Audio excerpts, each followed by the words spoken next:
Assalamualaikum warahmatullahi wabarakatuh. Selamat datang. Kali ini Kang Selamat akan membawakan kisah yang berjudul Diary Anak Sang Indigo.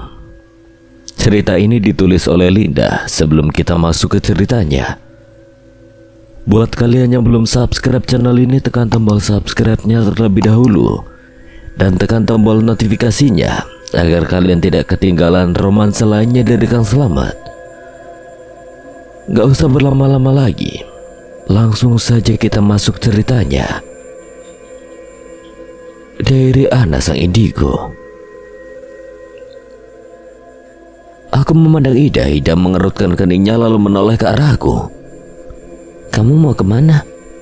Aku sedang ingin istirahat. Ida menghela napas dan berdiri dari duduknya.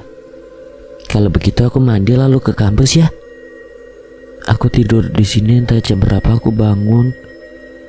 Ida menganggukkan kepala dan melangkahkan kaki pergi dari hadapanku. Pukul 2 siang aku bangun dari tidurku dan masih di atas ranjang Ida. Tiba-tiba saja Thomas kembali muncul.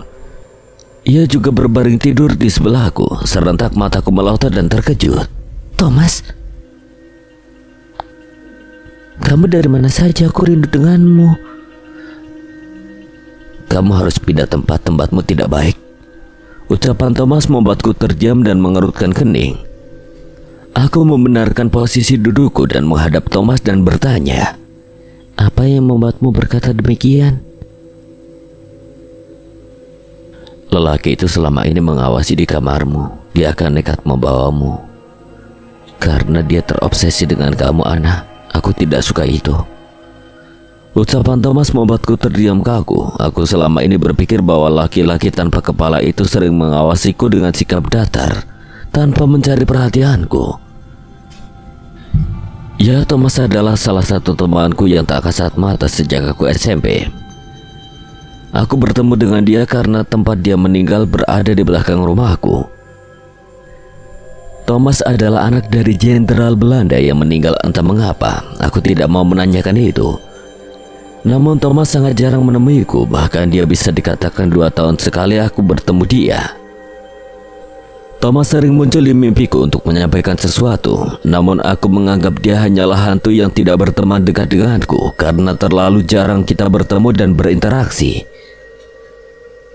Sudah melewati hari ke-6 aku tidur di tempat Ida dan tidak masuk kuliah. Malam itu juga aku memutuskan untuk pergi dengan seorang seniman yang aku kenal dari jalan. Dia bernama Yohanes. Aku biasa panggil dia Johan. Aku bertemu dia ketika mengunjungi sebuah agenda rutin teman-temanku yang biasa disebut perpustakaan jalanan.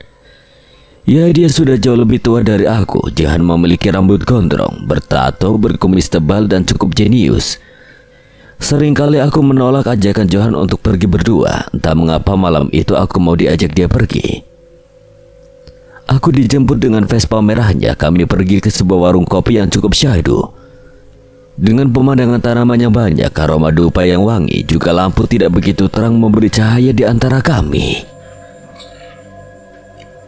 Awalnya aku sempat bingung mau membicarakan apa, namun tiba-tiba saja dia mengatakan hal yang membuatku ingin bercerita.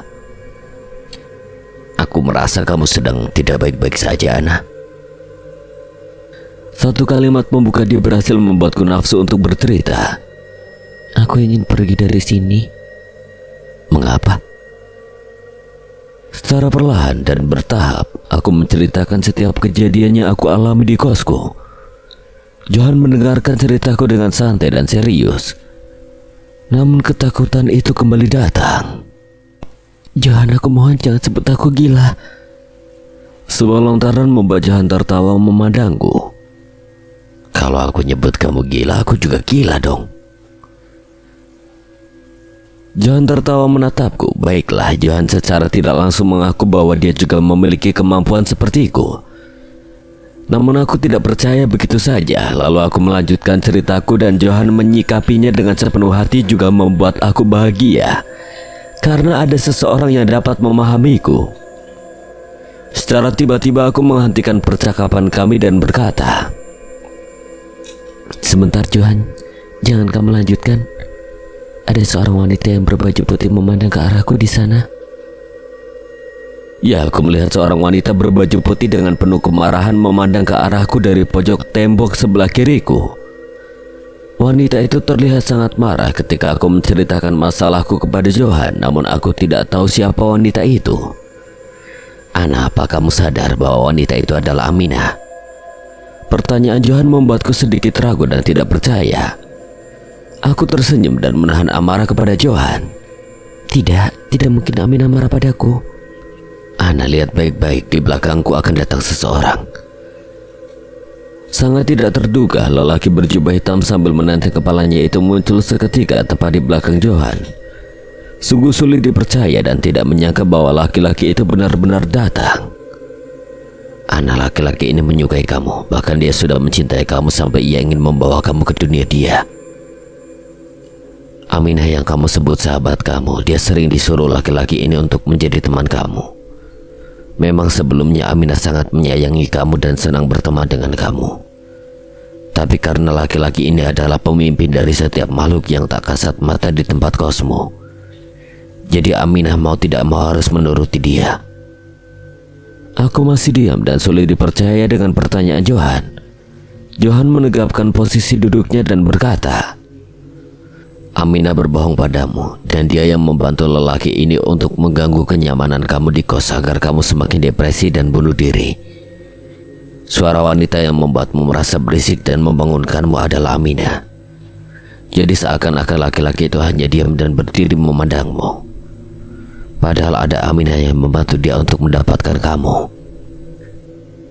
Aku terdiam tanpa kata dan menahan air mata.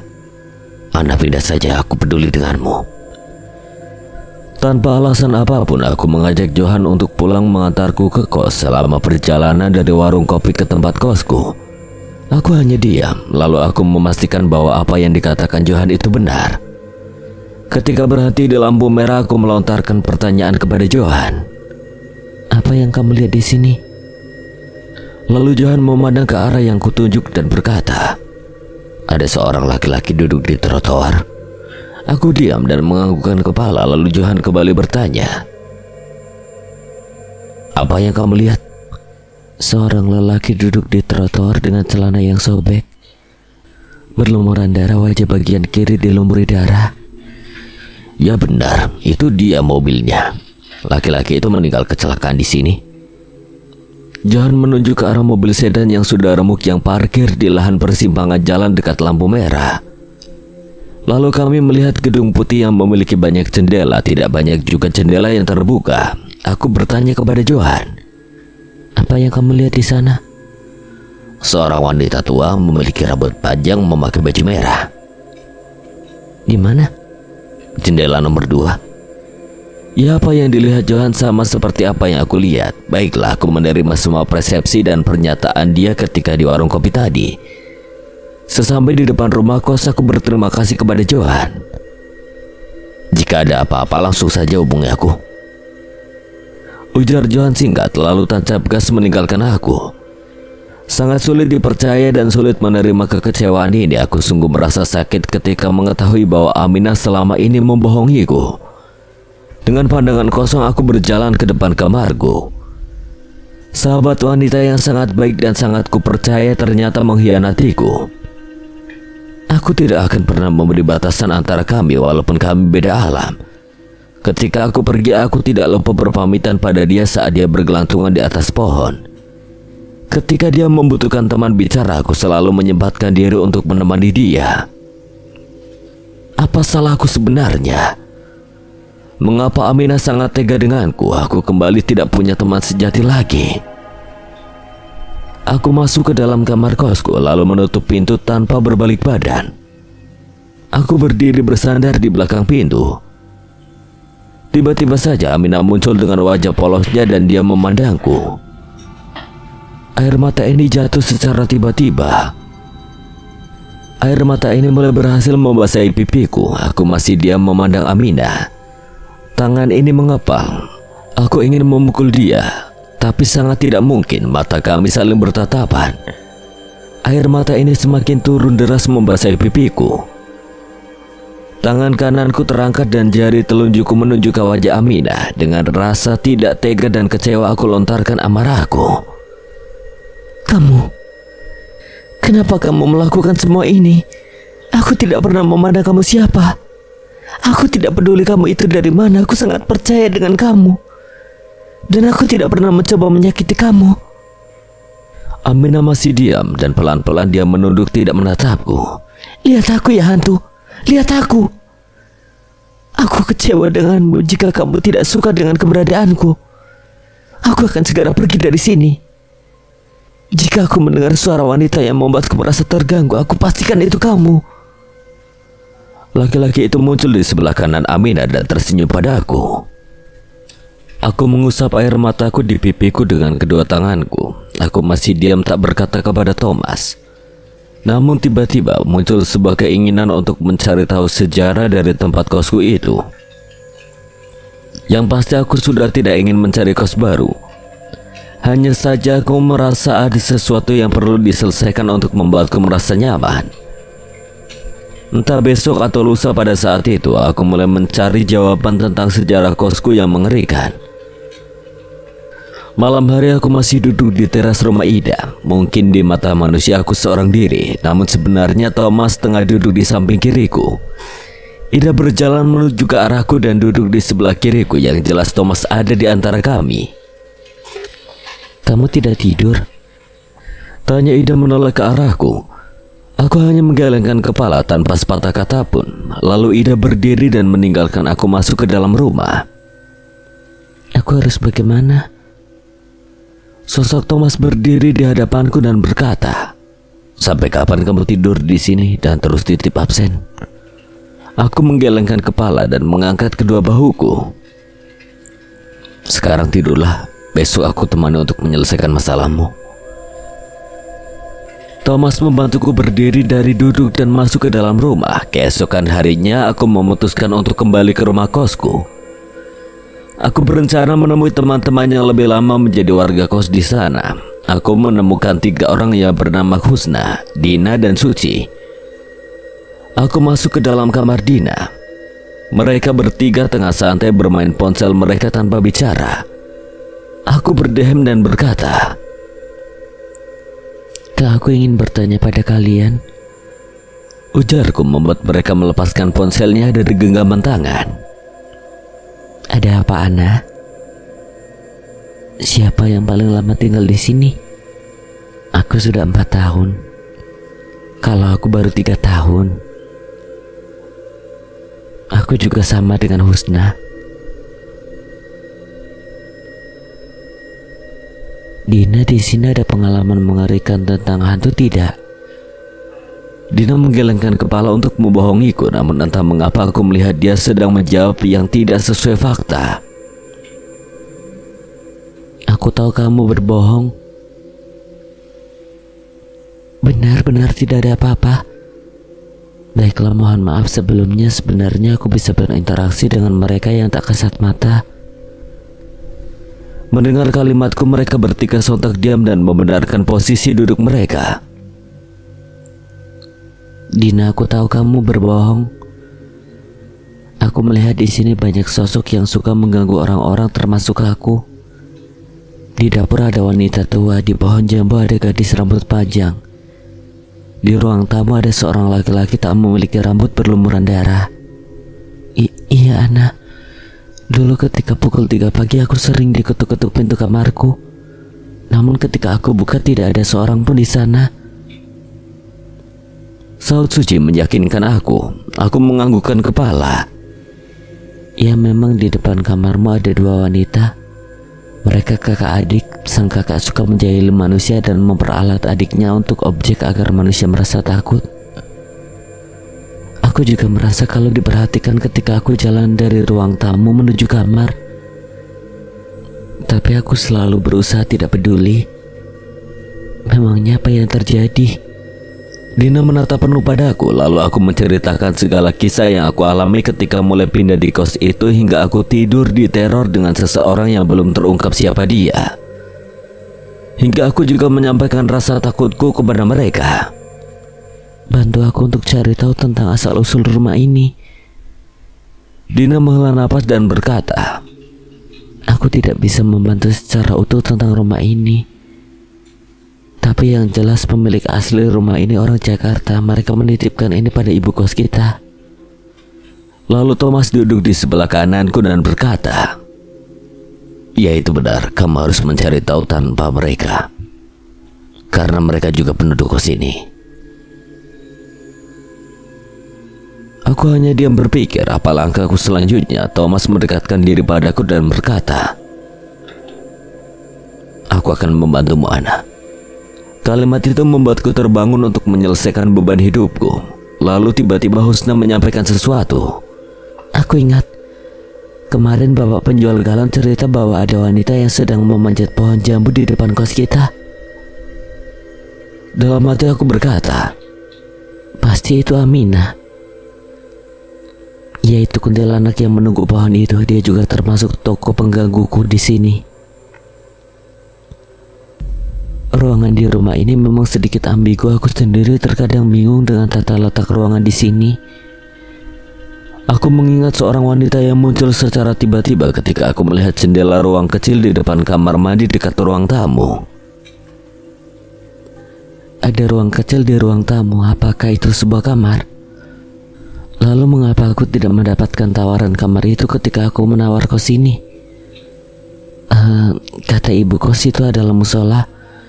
Namun selama aku di sini aku tidak pernah bertemu seseorang yang tengah sholat di sana. Lagi pula hukum sholat tidak boleh kiblat menghadap pintu kamar mandi. Aku makin penasaran dengan rumah kos itu. Bisakah kalian antar aku ke sana? Jangan, Ana. Terdengar suara dari telinga kananku. Aku mengurungkan niat untuk kembali menelusuri rumah itu esok hari. Setelah berbicara dengan 3 penghuni kosku, aku bergegas untuk kembali ke rumah Ida dan kembali tidur di sana. Masih pukul 10 malam, aku belum menutup mata. Ida pun juga terbangun dan membuka ponsel. Belum tidur, Ana? Terima kasih ya Ida, dan memberi aku ruang dan waktu untuk mencari jalan keluar dalam masalahku. Emang sudah bertemu siapa yang menerormu? Aku hanya menggelengkan kepala tanpa mengucap apapun.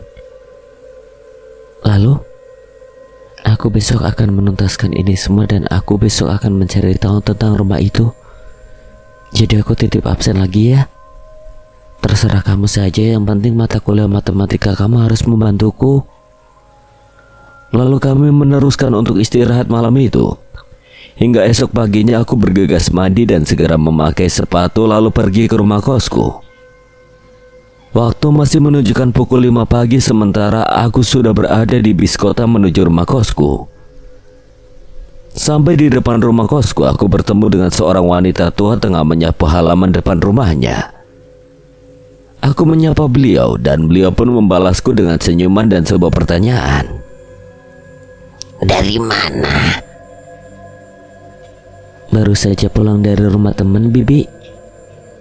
Saya sering melihatmu menyapu halaman rumah kos itu.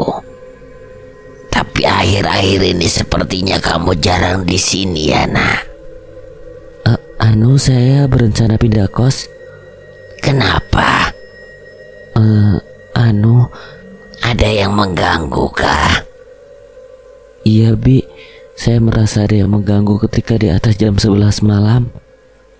Pindah kamar saja, nak. Memang kamarmu itu jarang pemiliknya bisa bertahan lama di sana. Bibi juga sering diganggu ketika pagi-pagi petang sedang menyapu halaman ini. Kadangkala Bibi ada yang menggelitiki punggungnya. Mendengar pendapat wanita tua itu, aku langsung tertuju pada anak kecil laki-laki yang biasa lari-larian di sekitar dapur. Bibi menyapu kalau matahari sudah terbit saja. Dulu juga sering orang yang lewat sini tengah malam pasti ada yang mengikuti di atasnya. Katanya seorang cewek yang berasal dari pohon itu. Mendengar cerita itu, aku langsung memandang ke arah pohon jambu dan menuduh Aminah. Aku tersenyum pada Bibi untuk pamit masuk ke dalam kos dan berkata, "Baiklah, Bi, saya akan mencoba berbicara pada ibu kos untuk pindah kamar saja." Thomas berdiri di sebelahku dan berbisik, Kamu harus bicara dengan teman-teman kosmu. Mereka masih memiliki informasi lebih dalam. Aku sangat yakin. Setelah aku berpikir memang betul pendapat Thomas, lalu aku tetap masuk ke dalam rumah kos dan menuju tujuan utamaku. Aku sedikit deg-degan ketika berdiri di ruang kecil yang terletak di kamar mandi depan. Kamu bisa, aku di sini, jangan takut. Thomas berbisik di belakang telingaku. Tak melirik kanan kiri, aku membuka pintu kecil itu secara pelan-pelan. Ruangan itu sangat kecil, berdebu dan sarang laba-laba ada di mana-mana. Tak ada satu barang pun di sana. Ruangan itu berbentuk persegi. Namun terdapat satu ruangan lagi di dalamnya. Seperti tata letak imam sholat di musola, namun bukan di sebelah barat, tapi di sebelah utara. Aku melihat kurang lebih 7 orang laki-laki mengenakan baju seragam. Aku tak paham itu seragam apa. Seragam itu berwarna hijau tua. Semua lelaki itu memakai topi. Bentuk fisik mereka tak cukup tega jika aku melihatnya. Ada 2 lelaki dengan kaki yang berdiri di ujung tembok dengan kulit yang melepuh. Ada juga mereka yang duduk di lantai dengan bentuk kaki yang sudah patah berlumuran darah dan baju mereka yang sudah robek. Ada seorang wanita dengan perut buncit, namun lehernya patah dan mata bagian kirinya sudah keluar dengan baluran darah. Yaitu wanita yang aku temui ketika aku mengintip jendela ruangan itu. Aku sudah tidak cukup kuat dengan aura ruangan itu. Aku merasakan sesak di dada dan keluar dari ruangan itu. Thomas terlihat panik dan duduk berlutut di sebelahku dan berkata, "Ana, apa kamu baik-baik saja?" Aku hanya tersenyum dan mengangguk. Aku baik-baik saja, Thomas. Lalu aku berdiri dan membuka pintu samping sebelah ruangan itu. Aku terkejut dan tertegun melihat puluhan arwah wanita mengenakan baju kebaya yang tengah tergeletak dan duduk di tanah seperti tidak memiliki kaki. Mereka melihat ke arahku seperti orang meminta bantuan. Aku hanya diam tanpa kata dan kembali menutup pintu itu. Aku kesulitan menebak apa sejarah dari rumah itu. Aku menunggu 3 orang yang sudah lama tinggal di rumah kos itu hingga tertidur di ruang tamu. Lalu pukul 2 siang aku kembali ke kamar kosku dan merapikan semua barangku, lalu memasukkan ke dalam kardus untuk mempersiapkan diri untuk pindah kamar kos. Lalu aku mendengar suara seseorang dari dalam rumah kos. Tidak berpikir panjang aku menemui mereka yang ada di dalam rumah. Lagi-lagi Husna dan Dina. Aku duduk di depan mereka berdua dan membuka pertanyaan. Apakah kamar yang aku tempati memang sudah lama tidak dihuni? Dina menyilakkan rambut dan berkata, sudah cukup lama kamar itu tidak dihuni. Terakhir yang menghuni bernama Rini. Dia yang paling lama menghuni kamar itu. Berapa lama? 5 bulan, Ana. 5 bulan kamu sebut lama? Iya, Ana, sebelumnya hanya 2 minggu, 3 bulan, 2 bulan, 1 bulan. Entah mengapa pasti mereka ada masalah ketika di sana. Masalah? Apa itu juga termasuk teror? Dina menggelengkan kepala. Baru kamu yang melaporkan mendapat teror. Selebihnya tidak ada. Oh, aku ingat. Ada yang bernama Lisa. Dia sering ketindihan ketika tidur dan akhirnya dia memutuskan pindah kos. Iya, aku juga heran kenapa kamar itu selalu begitu, sedangkan depan kamar itu tampak baik-baik saja. Aku ingin pindah kos tapi aku sudah nyaman di sini. Atau aku pindah kamar saja ya? Lebih baik pindah kamar saja, lagi pula aku melihat kamu sebenarnya nyaman saja. Tak disangka hari sudah gelap. Namun diri ini masih saja ingin memasuki setiap ruangan kosong yang tidak dihuni di rumah kos. Baiklah, aku besok akan mencoba bicara dengan ibu kos. Entah mengapa diri ini terdorong untuk berdiri dan berjalan menuju ruang pojok rumah kos, di mana tempat aku sering mendengarkan suara wanita yang sering menggerutu tidak jelas. Tak berpamitan pada Dina dan Husna, aku berjalan menuju ruangan yang terlintas di pikiranku. Tadi juga masih didampingi Thomas. Suasana gelap, lampu sedikit redup, tidak ada suara dan sangat sunyi. Bau kotoran tikus semakin menyengat, udara mendadak menjadi dingin. Astaga! Suara desaan wanita terdengar. Dia muncul di hadapanku. Bertubuh tinggi, rambut panjang berlumuran darah dan lumpur. Kedua matanya hampir keluar, mulutnya terbungkam dan menunjukkan sedikit taring gigi kanannya. Dia berdiri di hadapanku dan menatap penuh ke arahku. Aku masih melihat wanita tua itu berdiri di hadapanku. Aku perlahan mundur dari tempatku berdiri. Namun Thomas berbisik di belakang telingaku. Jangan mundur anak, kamu berani, kamu bisa. Aku memaksakan diri untuk tetap berdiri diam di sana. Astaga! Wajah wanita itu berada 2 cm di depanku. Mulutnya mengeluarkan darah. Perlahan matanya berkedip. Kamu jangan ikut campur dengan urusan rumah ini atau kamu akan menyesal, nak. Kalimat yang aku dengar dari wanita itu membuatku merasa tertekan dan aku lari dari tempat itu. Aku terkejut, semua ruangan tampak sepi, rumah kosku tampak sunyi. Cahaya lampu tampak redup. Ya Tuhan, aku terkejut melihat sosok tinggi berwarna hitam berjalan pelan ke arahku. Aku tahu dia adalah hantu berjubah hitam tanpa kepala yang ada di kamar kosku. Dia berjalan tanpa kepala dan tangan kirinya tidak menenteng kepala. Suaranya membesar dan terdengar jelas di telingaku. Apa yang kau lakukan? Tiba-tiba dia berjalan menuju ke arahku. Badannya semakin tinggi dan hitam. Masih tanpa kepala, kakinya berjalan dengan cara menyeret. Aku gemetar tak bisa berkata apapun. Tiba-tiba Thomas berbisik, "Kamu jangan takut, ada aku di sini." Aku tak kuasa menahan rasa takut. Segera aku berlari dan keluar dari rumah itu. Apa yang barusan terjadi? Ada apa ini? Seperti film horor saja. Aku duduk diam di bawah pohon. Aku menangis. Hujan air mata di pipiku cukup deras. Aku tidak bisa berkata apa-apa. Aku hanya diam menangis. Tak ada manusia yang bisa mendengar keluh kesahku tentang ini. Thomas duduk di sebelah kiriku. Aku tahu apa yang kamu rasakan, Ana. Aku masih membungkam bibirku dan tetap menangis. Entah kenapa ketika menangis aku merasa lebih lega. Tiba-tiba wanita berambut panjang penghuni pohon itu turun dan duduk di sebelah kananku.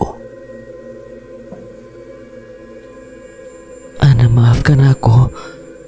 Sebuah kalimat sederhana yang aku tangkap membuatku terdiam dan tertegun melihat Aminah berada di sebelahku dan mengucapkan itu. Aku masih diam memandangnya. Ana, aku tidak bisa kehilangan sepertimu. Kamu manusia baik yang tidak takut denganku.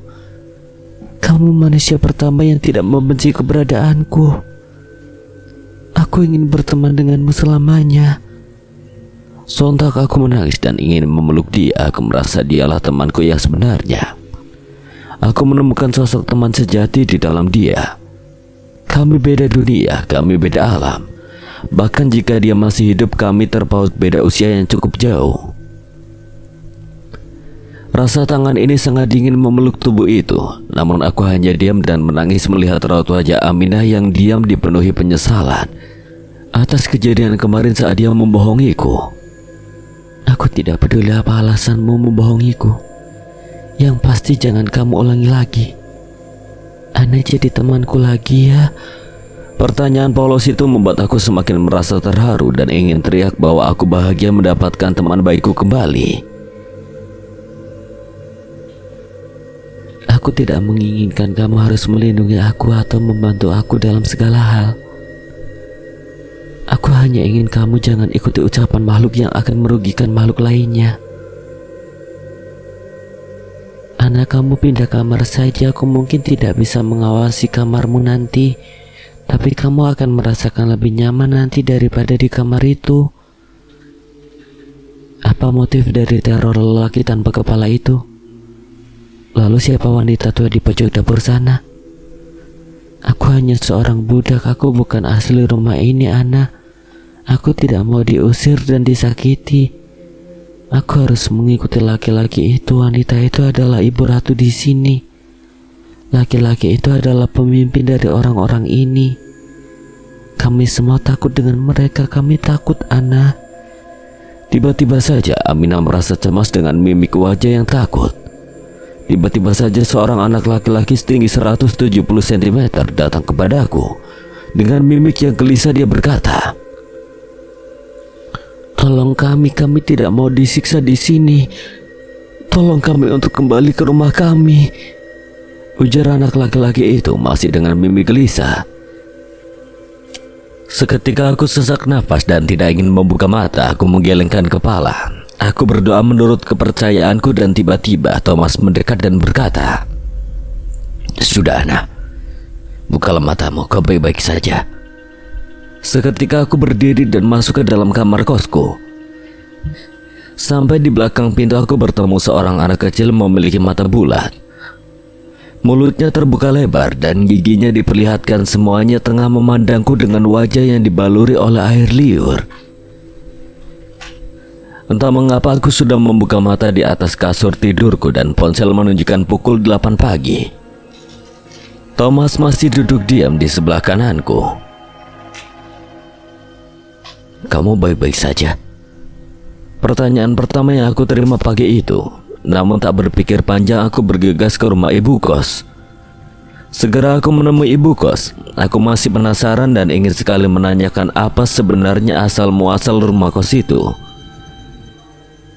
Namun entah mengapa ibu kos menemuiku dengan tersenyum manis dan berhasil mengurungkan niatku. "Apakah saya boleh pindah kamar di kamar kosong yang letaknya di depan kamarnya Vita?" "Vita? Oh, boleh-boleh. Kenapa kamu pindah kamar?" Aku menelan ludah dan berkata, "Saya tidak nyaman saja." Ibu kos tersenyum dan menganggukkan kepalanya. "Ada yang mengetuk-ngetuk pintu ya? Kamu sering ketindihan ya?" Pertanyaan-pertanyaan itu membuatku bingung. Aku merasa ibu kos ini mengetahui tentang kamar itu. Ada apa sebenarnya ini? Aku tersenyum dan tidak memandang beliau. "Ia merasa sering tidak bisa tidur dan mengetuk-ketuk pintu kamar." "Baiklah, pindah saja, Ana. Saya ambilkan kunci dulu." Ibu kos selalu berdiri dari duduknya dan mengambil kunci kamar kosku yang baru. Baiklah, hari itu adalah hari di mana aku merasa lega dan aku sedikit bahagia karena aku merasa akan tidur lebih tenang. Namun aku masih menyimpan sejuta pertanyaan tentang asal-usul rumah itu, masih menjadi misteri dalam hidupku. Aku masih merasa bahwa lelaki berjubah hitam itu memang tidak suka bahwa ada seseorang penghuni kamar kos yang aku tinggalkan. Namun harapanku di sini hanya bisa melaksanakan kewajiban dengan tenang tanpa teror dari hantu maupun manusia. Aku sudah pergi dari kamar mengerikan itu. Aku merapikan kamar baruku yang lebih sempit dan yang pasti tidak ada kamar mandi di dalam sana. Namun entah mengapa aku merasa kamar baruku lebih santai dan dingin, tidak pengap seperti kamarku yang dulu. Malam pukul 11:15, suasana mendadak sunyi. Entah di mana Thomas pergi, dia tidak ada di sana. Entah mengapa aku mendengar suara desahan wanita di depan kamarku. Aku membuka pintu pelan-pelan dengan sedikit gugup dan jantungku berdetak kencang. Sosok wanita tengah berkelesotan di lantai depan kamarku. Rambutnya panjang, kulitnya terkelupas dan menunjukkan daging merahnya. Dengan mulut terbuka dan berjalan menggeliat di lantai membuat aku jijik melihat dia. "Kamu jangan ganggu daripada kamu menyesal ya," ucapku dengan keras dan hati yang menahan rasa jijik melihat makhluk seperti itu. Tiba-tiba ponselku berbunyi di atas bantal. Nama Deo keluar dari ponselku. Aku mengangkat telepon dari Deo. "Halo Deo." Sapaan pertama yang terucap saat aku menerima telepon dari Deo.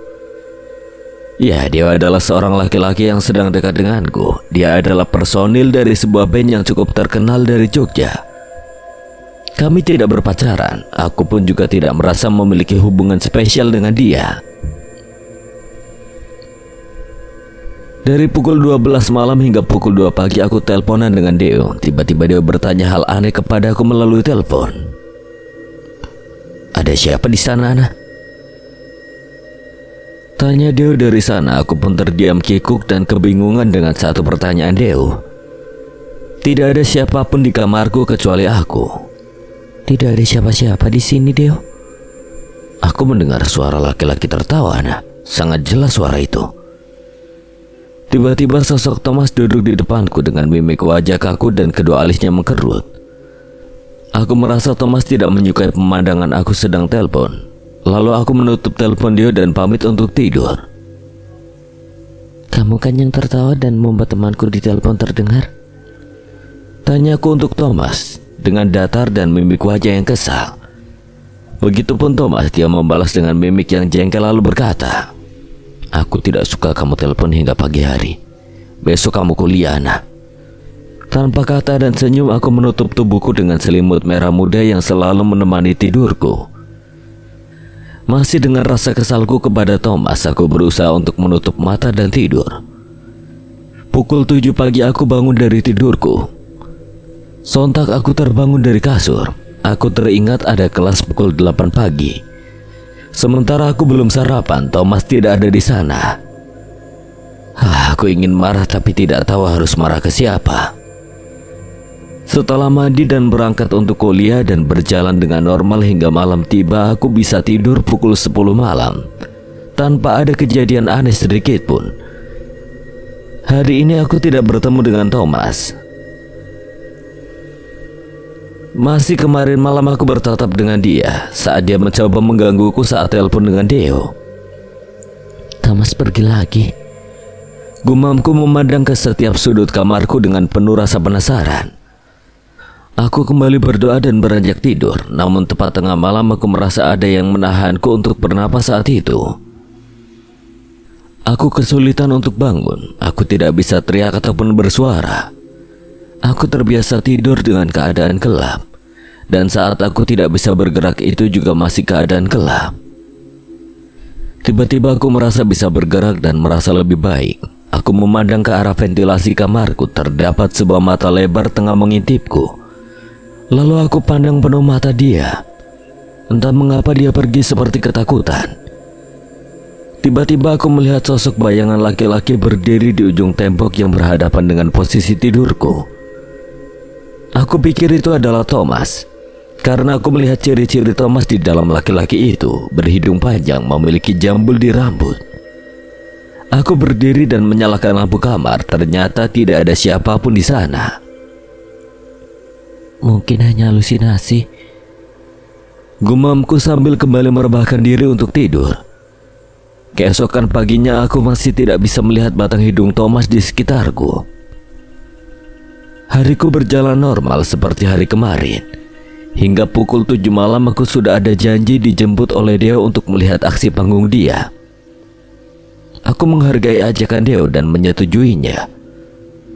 Pukul 7 lebih 10 menit aku keluar dari rumah kos dan berhenti tepat di bawah pohon jambu. Aku memandang ke arah atas dan di sana ada Aminah tengah duduk di atas pohon sambil mengayun-ayunkan kakinya.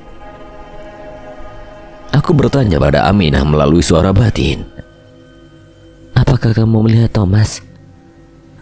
Aminah hanya menggelengkan kepala tanpa sepatah kata yang ia ucapkan untukku.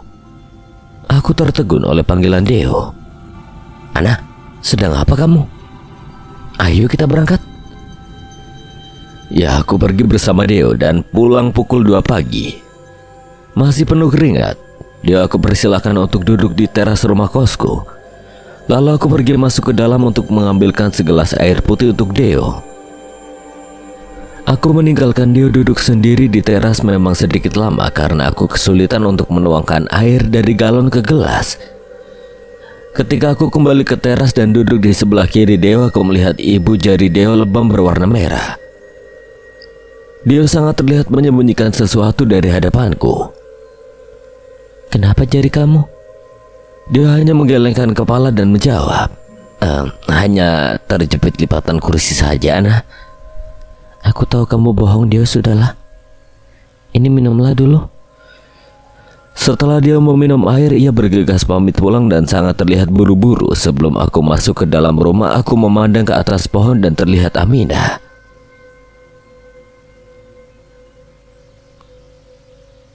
"Tadi temanku kenapa? Terjepit lipatan kursi, Ana." "Siapa yang menyuruh? Kamu?" Aminah tertawa dengan menunjukkan gigi taringnya dan kedua bola matanya melebar. Thomas. Tak berucap apapun, aku meninggalkan Aminah dan masuk ke dalam rumah kos menuju kamar tidurku. Masih dengan wajah datar dan aku duduk diam di sebelah kiri meja belajarku. Masih dengan perasaan kesal dan jengkel aku teriak dan memanggil Thomas. Thomas, muncullah. Aku tahu kamu di sekitar sini. Ya, Thomas berdiri di depanku dengan raut wajah penuh kegelisahan. Ya, Ana. Apa yang kamu lakukan terhadap temanku tadi? Aku tidak suka kamu dipulangkan dini hari. Mendengar ucapan Thomas, aku sontak diam tidak berkutik. Aku menghela napas dan meninggalkan keberadaan Thomas, lalu merebahkan diri di atas kasur. Aku hanya bingung dan tertegun. Thomas kenapa sih? Ada apa dengan Thomas? Setiap aku pulang dari kepergianku sama seorang lelaki, pasti ada saja ulah dia untuk menyakiti laki-laki itu. Thomas memang sosok hantu pria berusia 26 tahun. Dia memang memiliki fisik yang sangat pucat. Apalagi dengan fisik yang tidak jauh berbeda dari ayahnya, seorang tentara Belanda. Namun dia tidak pernah meninggalkanku sendiri. Saat aku bersama teman-temanku, dia tidak pernah ada. Namun saat aku sendiri dalam sepi, pasti dia ada di sampingku. Saat lain juga dia pasti memberitahu kepadaku jika ada sesuatu yang jahat. Malam itu aku dan ketiga temanku tengah menyelesaikan tugas laporan di lantai utama gedung fakultasku. Aku biasa memanggil mereka Vera, Sony, dan Idon. Pukul 10:30 malam aku baru selesai menyusun bab laporan dan Sony juga baru selesai mengetik. Suasana di sana memang gelap. Hanya ditemani papan mading di seberang kiri. Tiba-tiba ada benda yang jatuh dari atas meja belakang kami. Kami berempat saling memandang dan mencoba menenangkan diri. Gak ada apa-apa, tenang. Besok ada apa sih? Selasa. Selasa Kliwon. Aku dan Sony seketika diam lalu saling memandang. Lalu Sony bertanya kepada Idon. Emangnya kenapa, Don? Udah gak usah diperpanjang. Vera mengumpulkan buku yang kami pinjam dari kelas lantai 3. Vera berdiri dari duduknya dan mengangkat semua buku tebal yang kami pinjam dari lantai atas. Aku bantu Vera, ujarku sambil berdiri dan mengambil beberapa buku yang ia bawa. Lalu Sony dan Idon mengambil tumpukan buku dari kami. Idon dan Sony berjalan membawa tumpukan buku sementara aku dan Vera berjalan di belakang mereka. Kami semua berjalan menuju lantai 3. Semua sisi ruangan terlihat gelap. Aku melihat sosok wanita yang wajahnya ditutupi rambut tengah duduk di lantai. Aku yakin itu bukan manusia. Aku masih diam dan berjalan di belakang dua teman laki-lakiku bersama Vera. Setelah kami menaruh buku-buku tebal itu, tiba-tiba ada kursi yang jatuh.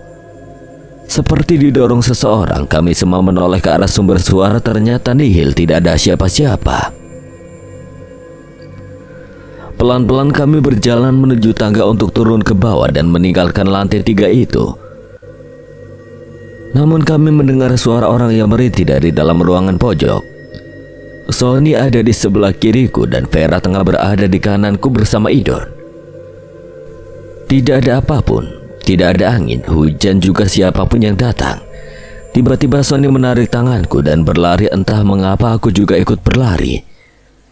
Sementara Vera dan Idon juga berlari ke arah yang berbeda dari kami. Aku dan Sony berhenti tepat di belakang kamar mandi lantai 3. Kenapa kita ke sini? Sony tersenyum lebar dan menggaruk kepalanya. Aku juga tidak tahu, pokoknya lari saja dari tempat itu. Aku mengerutkan alisku dan menghela napas. Sony, lihat Vera dan Idon, mereka udah pergi dari sini. Mungkin sekarang mereka sudah di lantai 1. Percuma nanti jika kita ingin kembali ke lantai 1 tetap melewati lorong ruangan itu. Aku takut, Ana. Tanganku memegang tangan Sony dan menariknya untuk lari dari sana. Sepanjang perjalanan dari lantai 3 ke lantai 1 kami terus berteriak untuk menghilangkan rasa takut. Sesampai di lantai bawah kami tidak menemukan Vera dan Idon. Namun aku merasakan sosok tinggi besar berjalan ke arahku dan Sony. Lalu aku menghela napas dan membalikkan badan. Di sana ada Thomas. Ia berbisik, "Ada aku, kamu akan baik-baik saja." Sony, ayo kita pergi aja. Sepertinya Vera dan Idon udah pergi. "Baiklah, mari ku antar pulang." Aku memandang Thomas lalu memandang ke arah Sony. Aku menggelengkan kepala dan berkata, Tidak Sony, aku sudah ditemani temanku, jadi tidak perlu kamu antar. Sony melemparkan sebuah senyuman padaku dan menganggukkan kepalanya. Ia lalu pamit pulang. Malam selanjutnya masih seperti malam sebelumnya. Kami mengerjakan tugas di lantai utama gedung fakultas. Kali ini ditambah ada teman kami yang biasa kami panggil Andre. Hingga pukul 11 malam kami semua baru selesai mengerjakan tugas. Satu persatu mengirim file kepada dosen melalui email. Lalu tiba-tiba Andre membuka pertanyaan. "Malam ini aku membawa sesuatu untuk kita. Setelah tadi pagi aku mendengar cerita dari Idon." Dari memandang layar laptop, aku dan Sony bergegas memandang ke arah Andre. Apa yang gak akan kamu lakukan? Tiba-tiba Andre mengeluarkan sesuatu yang berhasil membuatku terkejut dan mengerutkan keningku. Aku memandang Vera, Sony lalu memandang Idon. Yang dikeluarkan Andre dari tas ransel biru yakni sebuah boneka berkepala yang terbuat dari tempurung kelapa. Boneka itu biasa dipanggil Jalangkung. Apa-apaan sih Andre? "Ayo kita bermain jalangkung." Boleh. Aku menggelengkan kepala dan menolaknya. Begitupun Vera dan Sony. Kami menolak ide dua teman kami yang begitu ekstrim. Lalu Sony berubah pikiran dan Sony berhasil membujukku dan Vera, dan akhirnya kami semua menyetujui ajakan Andre. Kami menyiapkan kertas dan kami letakkan di lantai. Kami berada di tengah lantai utama. Seperti biasa tidak ada siapapun di sana. Waktu sudah menunjukkan pukul 12 malam lebih 15 menit. Aku sedikit ragu dan aku mencari keberadaan Thomas. Aku sangat yakin aku akan membutuhkan Thomas. Boneka jalangkung kami pegang dengan kedua tangan kami di atas kertas kosong yang kami siapkan. Tak lupa kami sudah menempatkan pensil yang sudah kami tali di badan jalangkung itu. Dengan rasa gugup aku membaca mantra pemanggil arwah untuk jalangkung bersama teman-temanku. Jalangkung, Jalangset, di sini ada pesta-pesta kecil-kecilan. Jalangkung, Jalangset datang gak dijemput, pulang tak diantar. Kami semua diam tak bersuara. Entah mengapa kami semua merasakan hal yang sama. Tiba-tiba cuaca menjadi begitu dingin dan angin cukup nyata melewati kami, dan aku melihat sosok wanita tanpa tangan datang di belakang Andre. Anak laki-laki tanpa rambut, memiliki mata hitam dan hanya memakai kaos putih yang lusuh, berjalan dan berdiri di belakang Vera. Tanganku gemetar. Aku melihat sosok wanita memiliki rambut panjang tapi tidak memiliki tubuh yang sempurna tengah terbang di atas Vera dan Idon. Tangan kami semua masih memegang erat batang tubuh jalangkung. Tiba-tiba suasana terasa sangat sepi dan sangat gelap, dan aku merasa batang tubuh jalangkung yang kami pegang itu bergetar sangat cepat dan sebentar. Aku pikir hanya aku yang merasakannya. Namun semua teman-temanku tengah saling memandang dan diam. Aku menghela napas dan mengontrol pernapasanku. Baik, kan kita mainnya petak umpet jalangkung. Maka aku yang pertama akan menyembunyikan jalangkung ini. Kalian harus siap-siap menutup mata dan tidak boleh mengintip. Siapapun nanti yang menemukannya, dia selanjutnya yang menyembunyikan ini, ujar Sony menjelaskan kepada kami. Setelah Sony menyembunyikan jalangkung, kami semua serentak pergi mencari di mana letak jalangkung yang disembunyikan Sony. Aku berjalan menuju ke arah bawah tangga dan di sana memang gelap. Aku menemukan sebuah pintu di bawah tangga menuju lantai 2. Aku berpikir Sony menyembunyikan di dalam sana. Aku membuka pintu itu, hanya gelap dan tumpukan bangku serta papanya tidak dipakai di dalam ruangan itu. Namun tiba-tiba aku mendengar desahan seorang lelaki di belakang telinga kananku. Aku tak berani menoleh ke arah sumber suara. Aku hanya diam tak berkutik. Tanganku berkeringat dan jantungku semakin berdegup kencang. Aku terus berdoa dan berharap Thomas datang. Aku duduk di lantai dan terus memejamkan mata. Aku mendengar suara tawa laki-laki yang begitu lirih di belakang telingaku. Terlihat dari ekor mataku yang kanan, aku melihat sosok laki-laki merangkak tengah mendesak dan terus memandangiku. Aku ingin menangis dan lari, tapi badanku sungguh kaku. Tiba-tiba Thomas datang di sebelah kananku menutupi sosok laki-laki merangkak itu. "Ada aku, Ana. Jangan hiraukan. Cepat pergi," ujar Thomas padaku. Lalu aku berdiri dan keluar dari ruangan bawah tanah itu dan teman-temanku lari ke arahku. "Kamu ngapain di dalam sana? Kami mencarimu, Ana." Aku hanya menggelengkan kepala dan membalas, "Jelangkungnya sudah ditemukan. Sudah ditemukan, Idon. Ayo kita ke sana, jangan masuk ruangan lagi." Saat itu giliran Idon yang menyembunyikan bonekanya. Aku mencari arah papan mading dekat pintu dinding sebelah kiri gedung. Aku tidak menemukannya. Aku membuka setiap kardus di sana tapi tidak menemukannya juga.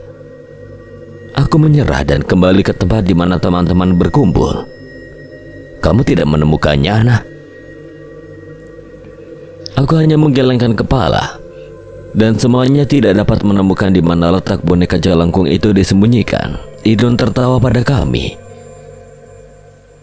"Kalian payah, ayo ikuti aku," ujar Idon berjalan menuju papan mading sebelah kiri yang tadi aku datangi. "Aku meletakkannya di sini." Sontak Idon terdiam dan bingung ketika membuka kardus di bawah papan mading. "Bagaimana bisa?" "Idon, aku tadi juga mencari ke sini." "Sungguh aku meletakkan di kardus nomor 2 ini." "Ini sangat tidak lucu." "Waktu yang tidak tepat untuk membuat lelucon, Don. Sungguh aku sedang tidak bercanda. Aku meletakkannya di sini." Lalu kami memutuskan untuk mencarinya di berbagai sudut lantai utama gedung fakultas kami. Namun nihil, tidak ada yang menemukan boneka itu. Yang aku khawatirkan ada seseorang yang menemukannya dan kita semua akan mendapatkan masalah.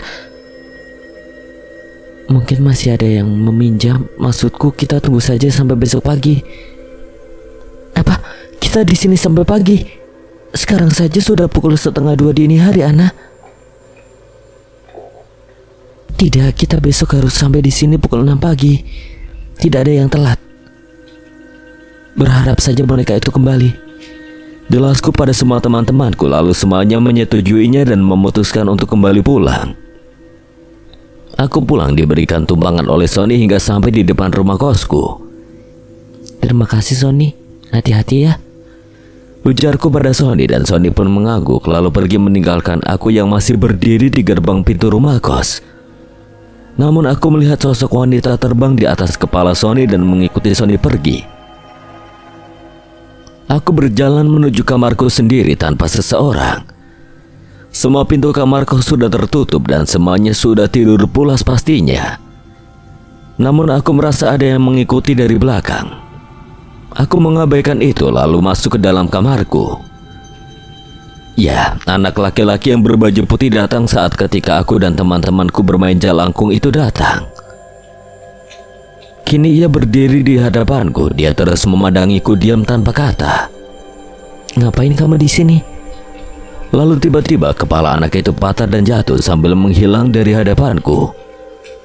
Aku berteriak dan duduk menekuk kedua kakiku. Tanganku berkeringat dan tidak berani membuka kedua tanganku yang menutup kedua mataku. "Ana, jangan takut, aku sudah mengusirnya." Suara Thomas kembali terdengar dan dia duduk tepat di depanku sambil melempar senyum manis kepadaku.